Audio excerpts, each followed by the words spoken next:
1970 سے 1999 میں پیدا ہونے والے ہم خوش نصیب لوگ ہیں، کیونکہ ہم وہ آخری لوگ ہیں جنہوں نے مٹی کے بنے گھروں میں بیٹھ کر پریوں کی کہانیاں سنی۔ ہم وہ آخری لوگ ہیں جنہوں نے لالٹین کی روشنی میں کہانیاں بھی پڑھی، جنہوں نے اپنے پیاروں کے لیے اپنے احساسات کو خط میں لکھ کر بھیجا۔ ہم وہ آخری لوگ ہیں جنہوں نے ٹاٹوں پر بیٹھ کر پڑھا، بلکہ گھر سے بوری ٹورا لے کر اسکول جاتے اور اس پر بیٹھتے۔ ہم وہ آخری لوگ ہیں جنہوں نے بیلوں کو ہل چلاتے دیکھا۔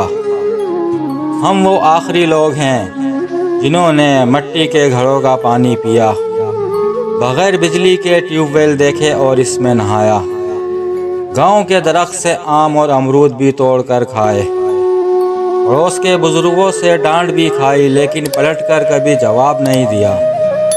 ہم وہ آخری لوگ ہیں جنہوں نے عید کا چاند دیکھ کر تالیاں بجائیں اور گھر والوں، دوستوں اور رشتہ داروں کے لیے عید کارڈ بھی اپنے ہاتھوں سے لکھ کر بھیجے۔ ہمارے جیسا تو کوئی بھی نہیں، کیونکہ ہم وہ آخری لوگ ہیں جو محلے کی ہر خوشی اور غم میں ایک دوسرے سے کندھے سے کندھا ملا کر کھڑے ہوئے۔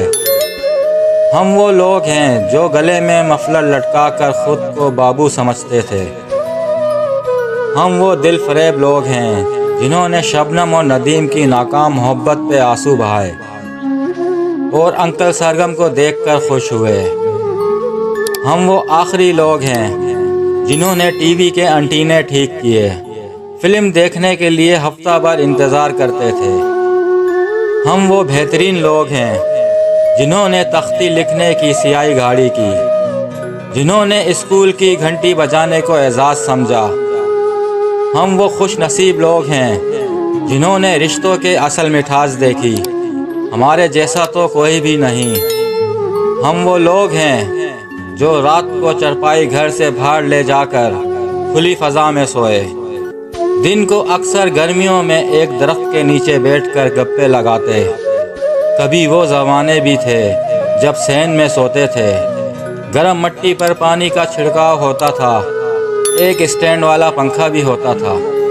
لڑنا جھگڑنا سب کا اس بات پر ہوتا تھا کہ پنکھے کے سامنے کس کی چرپائی ہونی چاہیے۔